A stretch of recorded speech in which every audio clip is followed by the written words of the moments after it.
So are you like me? Are you totally caught up in this whole Wicked movie hype? Oh, absolutely. It's everywhere you look. Even before the movie's out, Yeah. everyone's got think pieces and fan theories coming at their ears. Yeah. You sent me this very interesting batch of articles all about it. Yeah, and they dive deep into this whole like pre-release frenzy that's going on right now. That's a lie. It really is. It's like Wicked is already, a beloved musical, Yeah. but the movie, it's like a whole other level. It's next level. Yeah. Like, it's fascinating. Why do you think that is? I don't know. Maybe we can figure it out. Let's start with this Daily Beast article, Defying Gravity, of Expectations.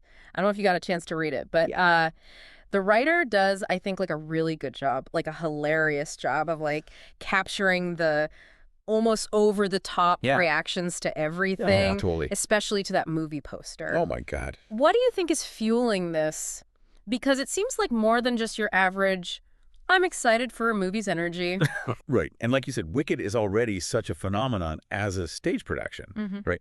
So to see it be adapted, I think, it's tapping into this, like, really, like, I don't know, emotional connection that people have to the story. Because it's not just entertainment. I mean, it's entertaining, but it also makes you, it invites you to, like, rethink a story that you thought you knew. Yeah. And connect with these characters that are so, like, they defy categorization. They're not good. They're not bad. And it's like when those characters that you have, that connection with, when they're presented in a new way, like on the movie poster, it's almost like challenging your own like connection to the story. Yeah. You know what I mean? 100%. It's like, whoa, wait. And this whole poster situation with Cynthia Erivo kind of pushing back against some of the fan edits.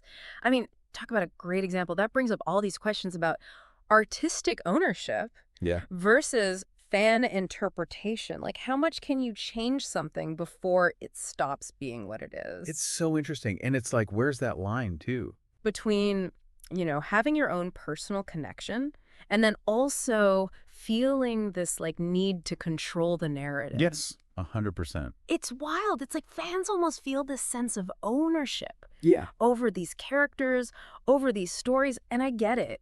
Especially if it's something that really resonated with them, like any deviation from that can feel almost like a betrayal. Totally. And you see that all the time. Yeah. Think about, I mean, this is not unique to Wicked.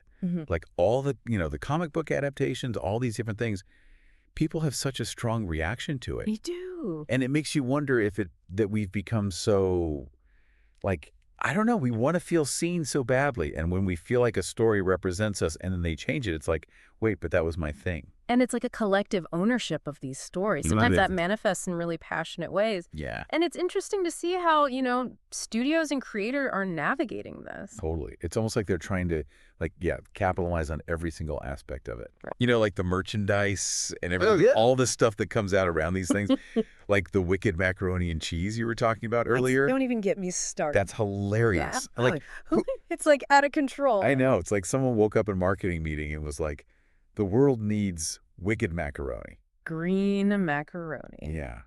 But it's like they're trying to brand every aspect of our lives with elphibas. Like green. Seriously.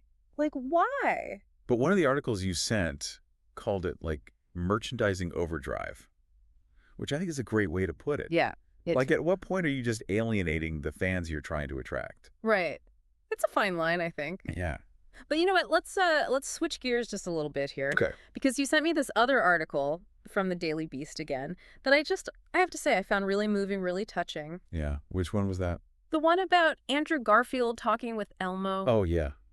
About grief. Yeah. Like, just the idea that you would have these two, like, very different figures, I guess, coming together and talking about something like that.